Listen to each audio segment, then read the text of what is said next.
Hey everyone, Chris G here, and today we've got the Tracky Bairn Pro. I really love that name, right? If there was like a Scottish woman that was saying it like the Tracky Bairn Pro, Tracky Bairn Pro. I can't do a Scottish, I'd fall in love with her, bottom line, right? It's just like, it's Scottish, a romance language. But anyway, the Tracky Bairn Pro, while I love the name, I don't really love the bag. There are, I don't know, Track in general, it's a good company. They make nice things, very good quality, but I just don't align with their design theory, I suppose. Anyway, today we're going to review the Bairn Pro to see if it's any good, to see if you should buy one yourself, and cue the music.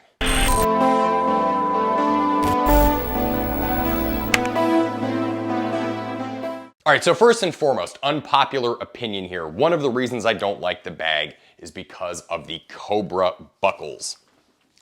I'm already struggling, there we go, to open it up. A lot of people love the Cobra buckles, and while I understand that they are better quality, they're bulletproof and they'll last forever compared to like cheap, stupid plastic buckles, the fact remains is that they're kind of a pain in the ass to close, and they're also sort of a pain in the ass to open, especially with one hand. Fidlock, in my opinion, is like a much better option for like 90% of these messenger bag slash slings, but nevertheless, it doesn't come with Fidlock, it only comes with Cobra. Now that aside, once you have struggled to get into the bag, you are greeted with about 12 liters of what I would call some very practical, usable storage. First off, you have this really cool orange liner that makes it easy to find anything that you want in there. Mystery Ranch has a little bit of a similar theory there. I do like that. It's a nice, good quality cotton. Again, the canvas on the outside is like rugged and like bulletproof. It feels like it's gonna last a lifetime. Has some slight water resistance. Maybe I'll throw a cup of water at it here later. Laptop compartment. You could probably fit like a nice MacBook Pro in there. You know what, let's go ahead and try to throw a MacBook Air in. This is the brand new 15-inch MacBook Air. We're gonna see if it fits. And the answer is, it does. Like OJ's glove, fits right in the sleeve there. You will struggle, probably, to fit a 16-inch MacBook Pro in there, but you can certainly get a 14, 13 MacBook Airs, all that good stuff in there. It is certainly, for what you're getting, the space is fine. And it's a little bit padded, both on the back, front and bottom. So that's kind of nice. You can kind of be a little bit rough with the bag, as most people are going to be with their messenger slings. Then you've got what I guess I would consider like a document pocket, where you can stash your documents, maybe even like a jacket, a spare shirt, a book, something to that effect.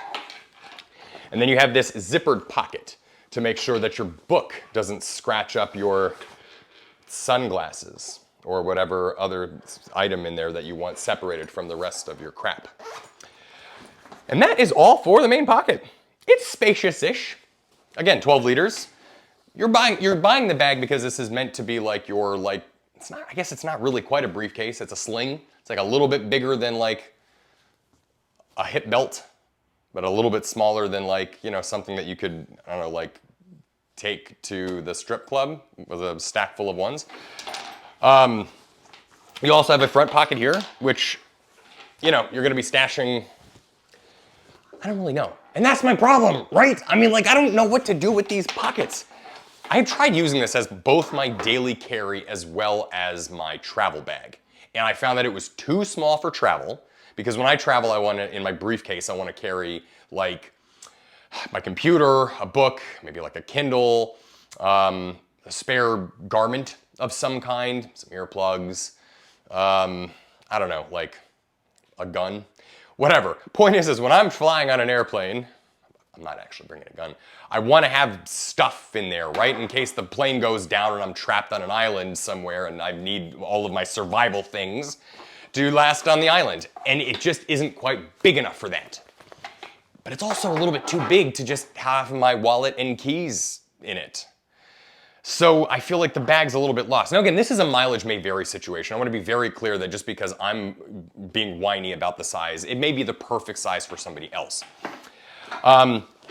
So you do have this sort of no man's land pocket there, which is, you know, again, can fit whatever in there. You do have some external storage That is to say you've got 2 pockets on the front of the No Man's Land pocket. By the way, this flap pocket has no closure, okay? It's like, basically when the bag is locked in with the buckles, the main flap opens up and then this flap opens up. I feel like they could have and should have put a magnet, a fidlock, something, just to make it a little bit safe. Not Velcro. Velcro is the poor man's fidlock. But it doesn't, it just flaps on open. So, and that actually will lead me to my point about one of my chief complaints about the bag. But you do have these 2 pockets here. They fit a lot of stuff in there. Again, you can fit the Kindle in there with like no problem, or like a pack of cigarettes or a lighter or pocket knife, I mean something. It's spacious, it fits my whole hand. If you wanted to cut off my hand and put it in your Barn Pro, you could. But here's my problem with the Barn Pro. I should drop the Scottish accent, it's a little bit racist. It is too easy to have your crap dump out of it. Basically, you're gonna wanna keep the Cobra buckles unlocked most of the time because they are a pain in the ass to open and close. And you don't have 1, you got 2. So that's annoying.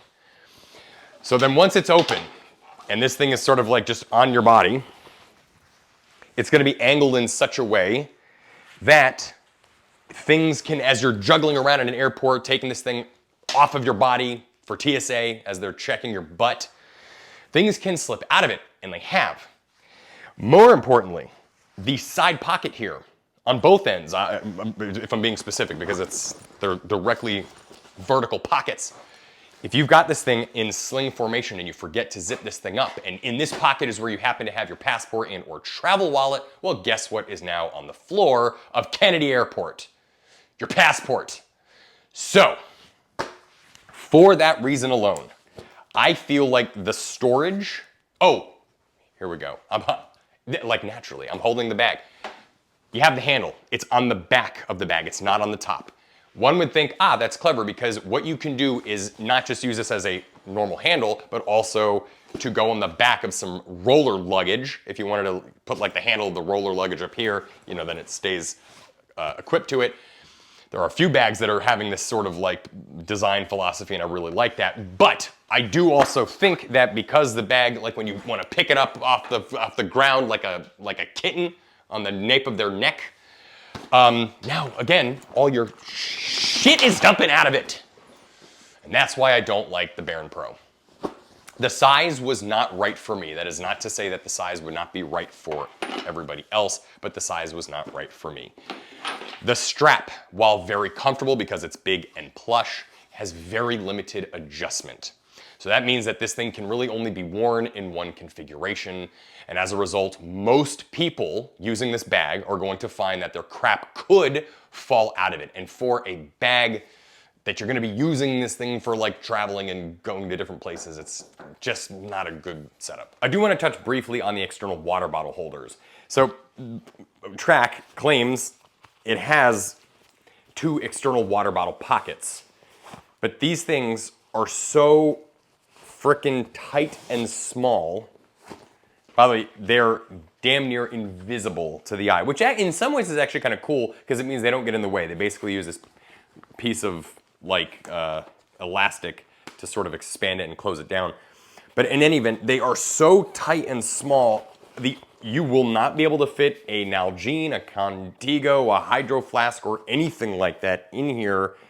The best you could probably do is fit like a small plastic like water bottle or something like that in here. Anyway, point is that they are so small, so useless, and too deep to put anything other than like a small water bottle in there. Otherwise you'll like lose it in there, and because it's so small you won't be able to get your hand in there to get it out of there. Anyway, point is I'm gonna go ahead and just say that this really doesn't have the external water bottle pockets that they claim it does. It just kind of has 2 useless excess storage pieces on the side. So, do I recommend the Traki Barn Pro? I said I would stop, but I just can't. The answer is no. It is a nice bag, but it is very expensive. And I tested this on the WeLug. If you think that you're gonna be able to use your body weight to like save yourself from falling off of a cliff or running away from like goblins in a forest, you can't. The straps will break. But there's just too much, I don't know, there's just too much sacrifice on this thing and annoyances. It's not intuitive, your stuff can dump out. A lot of people want like external water bottle pockets, and there is no external water bottle pocket on this thing either. So I think you can get better options out there that are going to be built equally as well. That said, I do like the material, I do like the color, and I do like Track E, but look elsewhere. Anyway, thanks so much for watching. We hope this video was helpful. Please like and subscribe, and we will be back with another video really soon.